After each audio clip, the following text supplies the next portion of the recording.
Hola, bienvenidos a un nuevo video de Español para Todos. Si es la primera vez que nos visitas, mi nombre es Gloria Uribe. El día de hoy vamos a comenzar una nueva sección dentro del canal. Se trata de un club de lectura. ¿Cuántas veces no hemos leído un libro y no tenemos con quién compartir nuestras ideas, lo que nos provocó, lo que en su momento experimentamos o llegamos a sentir con esa historia? Pues bien, este espacio es precisamente para eso, para que tú y yo compartamos esas experiencias lectoras.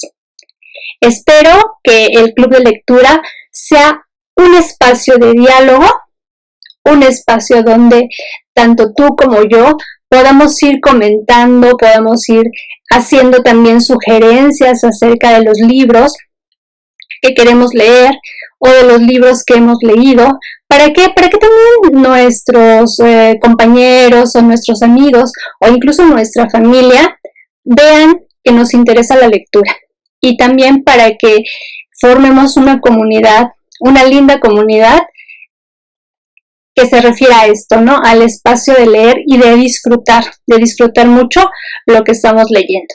Pues bienvenidos a esta nueva sección y sin más ni más vamos a comenzar. El día de hoy te tengo preparada una especie de reseña, y digo especie porque realmente no es una reseña con todos los requisitos o todos los elementos que dentro de la literatura debe tener un texto como este, como el de la reseña literaria. Sin embargo, sí voy a presentarte algunos elementos acerca de una obra, acerca de la reseña de esta obra, y yo espero que te animes a leerla, o si no, a lo mejor ya la estás leyendo. La novela de la cual les voy a hablar el día de hoy se llama Drácula. Sí, esta novela de vampiros, esta novela icónica, escrita allá por, pues qué será, ya tiene varios siglos, 1897, fue el año en que su autor, Bram Stoker, finalmente la pudo ver publicada. La novela, según lo que podemos leer o lo que hemos sabido, tardó mucho tiempo en ser compuesta, es decir, Bram Stoker, el que en realidad sabe muy poco, escribió la novela durante un largo tiempo. Él se dice que tomaba notas, que llevaba una serie de cuadernos para ir haciendo sus observaciones o para ir escribiendo sus ideas y que no se le fuera ningún detalle de la historia que quería contar. La novela en realidad no es la primera novela que trata el tema de vampiros. Dentro de la literatura incluso encontramos que este tema, el tema del vampiro, aparece no en la narrativa, sino en la poesía, curiosamente, con un poema de un autor llamado Burger. Este poema se llama Leonor o Leonore. De hecho, Bram Stoker toma un verso de la novela, toma un verso del poema y lo incluye dentro de la novela. Aquella frase de los muertos viajan deprisa o los muertos viajan rápido es una cita textual que Stoker toma e incluye en su novela, en Drácula. Ustedes se preguntarán, bueno, entonces, ¿cuál es la importancia de la novela hoy en día? En su época, en sus primeros años o en los meses posteriores a su publicación, realmente no tuvo tanto éxito. Es mucho tiempo después cuando la novela cobra relevancia, y sobre todo yo diría que gracias o debido a las historias que se empiezan a contar en el cine. Bueno, vamos a hablar un poquito acerca de su autor. El autor de esta novela es, como ya les mencioné, Bram Stoker, un autor de origen irlandés del que realmente se sabe poco.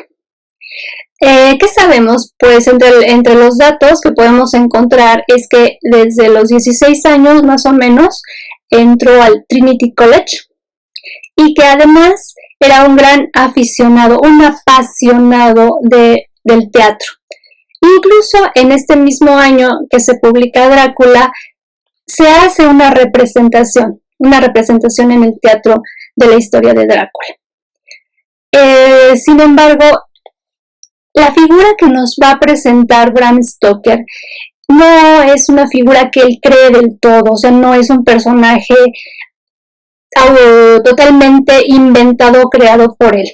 Él ya había leído algunas otras novelas, algunas otras obras que trataban acerca de los vampiros, y además conocía el folclore, conocía la historia o las historias que se contaban entre la gente, entre el pueblo, acerca de estos seres que se alimentan de la sangre y que tienen una vida muy prolongada, o prácticamente más bien una vida que son inmortales. Bueno, entre los antecedentes narrativos de Drácula, en la literatura tenemos, por ejemplo, El vampiro, un cuento de John Polidori. Polidori era el médico de Byron. De hecho, durante mucho tiempo se le atribuyó a Byron la autoría del cuento, y después se supo que no, que el texto lo había escrito su médico. Otro de los grandes antecedentes de Drácula es la novela del autor también irlandés Sheridan Le Fanu, que lleva como título Carmilla.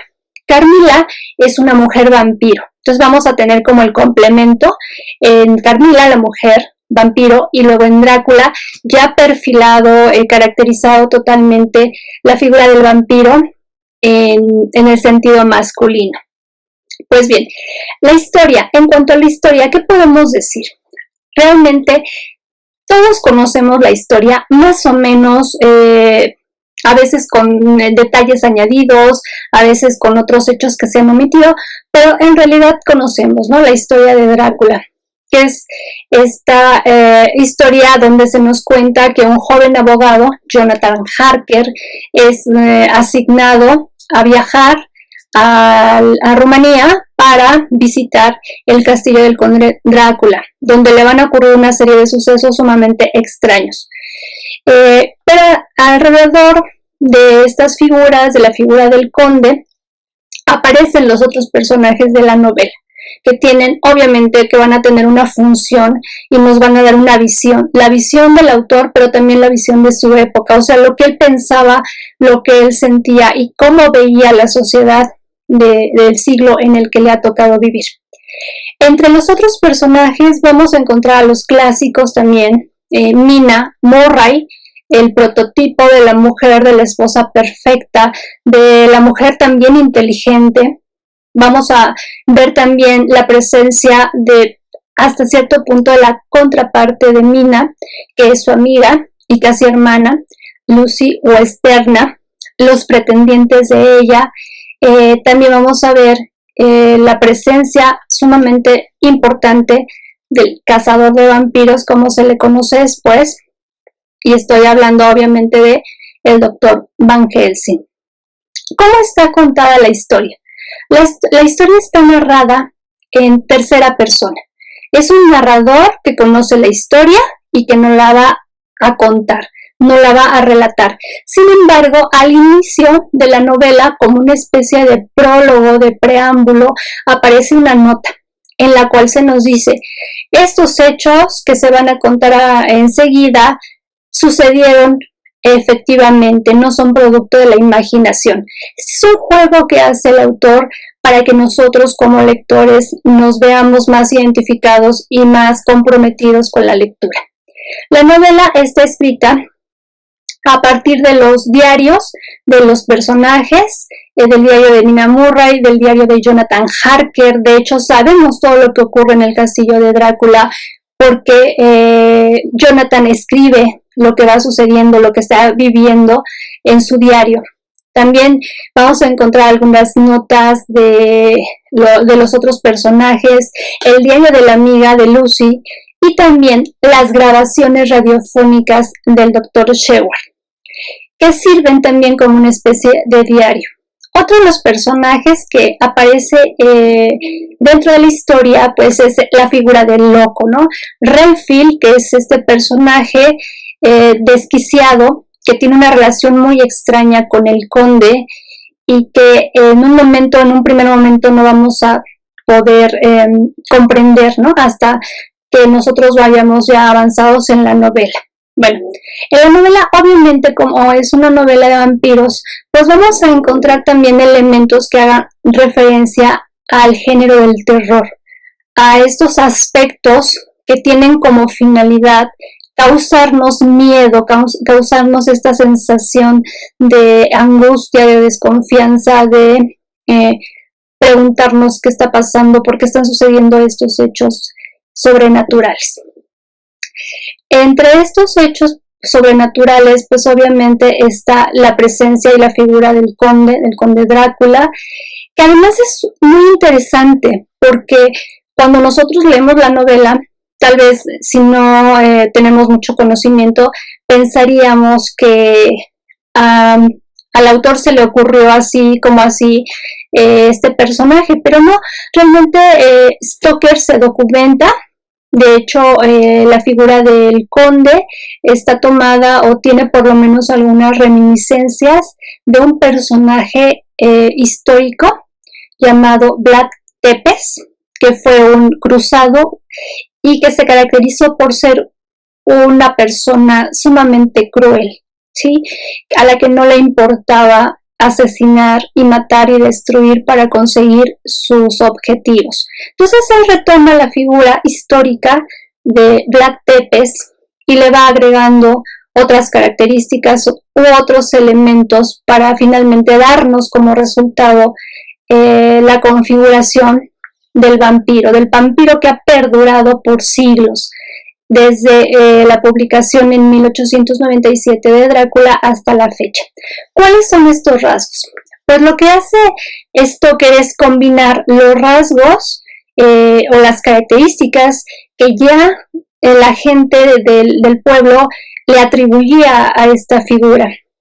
Por ejemplo, que al vampiro se le ahuyenta con ajos, la forma en cómo el vampiro es destruido o puede ser destruido, clavándole una estaca en el corazón, cortándole la cabeza y otros elementos que también Stoker retoma dentro de la novela para presentarnos a su personaje.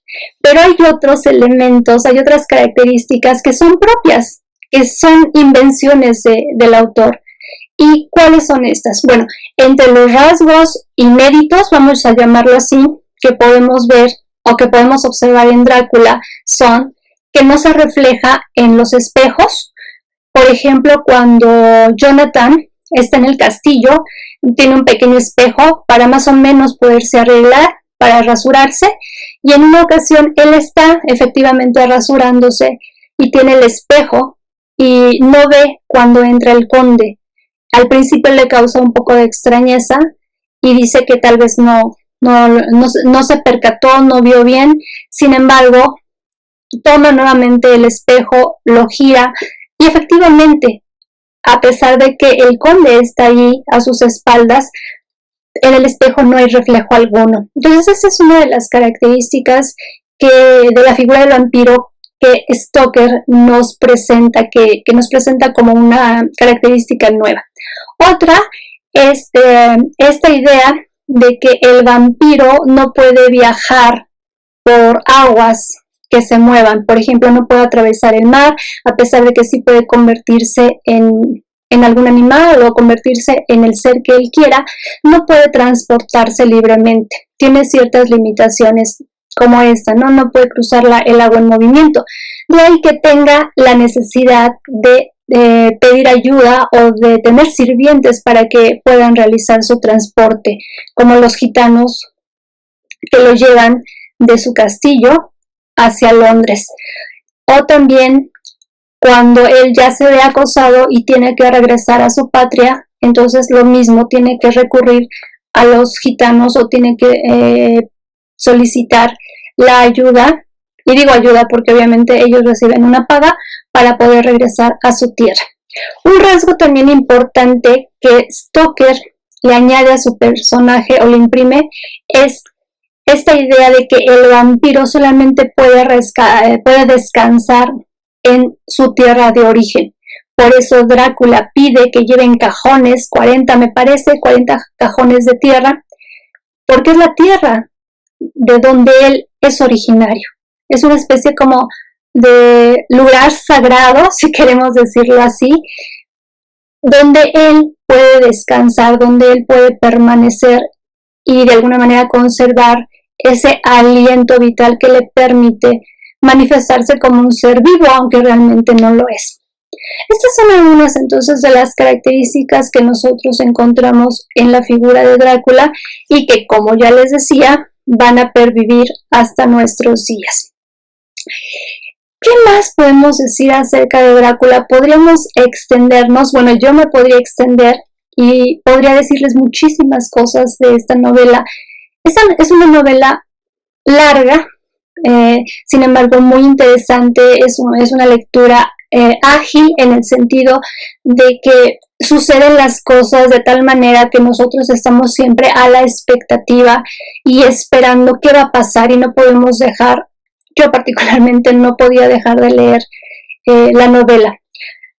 La obra la leí hace muchos años, una vez que dije, pues todo el mundo habla de Drácula, yo quiero saber qué pasa efectivamente en la novela, pero pasó mucho tiempo y hace pues, unos 2 meses más o menos dije, necesito por algún motivo también extraño, quiero volver a leer la novela. Entonces la busqué, ya no la encontré y pues finalmente decidí comprar una nueva edición. Al final de cuentas no compré la edición que yo hubiera querido, pero esta que les voy a presentar en un momento es una edición sencilla, pero bastante, ¿cómo decirlo? Bastante práctica. Aquí la tienen. Esta es la edición que yo he leído. Y como verán, pues es una edición de bolsillo, no, es una edición muy sencilla. Pero bueno, si a uno lo que le interesa es la lectura, pues es una buena opción. Los invito a leer la novela. Voy a terminar la reseña con un comentario acerca de una posible interpretación acerca de la historia y sobre todo acerca de los personajes. Recordemos que la historia está enmarcada en el siglo XVIII, que es la época del siglo de las luces, la época de la razón. Y es muy interesante ver a la novela desde esta perspectiva. Si nosotros partimos de una idea simbólica, es decir, le atribuimos algún significado específico a los personajes, podemos ver o podríamos interpretarlo de la siguiente manera. Por un lado tenemos la figura del conde, que representa a la nobleza, y por el otro lado tenemos a la burguesía, que está representada mediante todos los demás personajes. Nina, su amiga Lucy, los pretendientes de ella, los doctores, el doctor Sheward y el doctor Van Helsing, pertenecen a una clase rica, pertenecen a la burguesía. Entonces, si nosotros vamos un poco más allá, vamos a poder decir que hay un choque de clases sociales, de la nobleza y de la burguesía, y que la clase social que está sobresaliendo, que está pujando, es la clase burguesa, no la clase noble. Entonces, obviamente, aquí ya podemos tener un primer acercamiento y comprender por qué Drácula al final no obtiene la victoria. Entonces yo me iría más por la idea de esta que les hablo, de ver a Drácula como símbolo de la nobleza y pensar en los demás personajes como representación de la burguesía. Entonces, en este siglo, que además es el siglo de la razón, Drácula representa un conocimiento mágico, un conocimiento oculto, que por lo tanto tampoco tiene ya cabida. Es como imaginación contra razón, romanticismo contra realismo, chocan. Y entonces, ¿quién obtiene al final la victoria? Pues la razón, la burguesía, la luz, el realismo. Por eso el personaje al final, y esto no es nuevo, no estoy haciendo spoilers, tiene que desaparecer. tiene que ser destruido. Pero lo interesante de la novela es ir viendo cómo se va conformando, cómo está construida, cómo se presentan los diálogos, lo que sienten los personajes, lo que piensan, cómo se nos describe el medio ambiente, los escenarios. Es una novela de una riqueza realmente extraordinaria. Yo se la recomiendo mucho. Léanla, tal vez no en este momento, pero cuando tengan tiempo, los invito a leer Drácula de Bram Stoker. Y con esto concluyo el video del día de hoy, pero también haciéndoles la invitación, si no se animan a leer Drácula, pues comiencen por Carmilla de Sheridan Le Fanu, que es una novela corta, o que si están interesados en la literatura de vampiros, pues busquen por ahí, es muy fácil de encontrar, El vampiro de John Polidori. Pues no me queda más que agradecerles y nos vemos en nuestra siguiente emisión del Club de Lectura. Espero sus comentarios. Muchas gracias y hasta la próxima.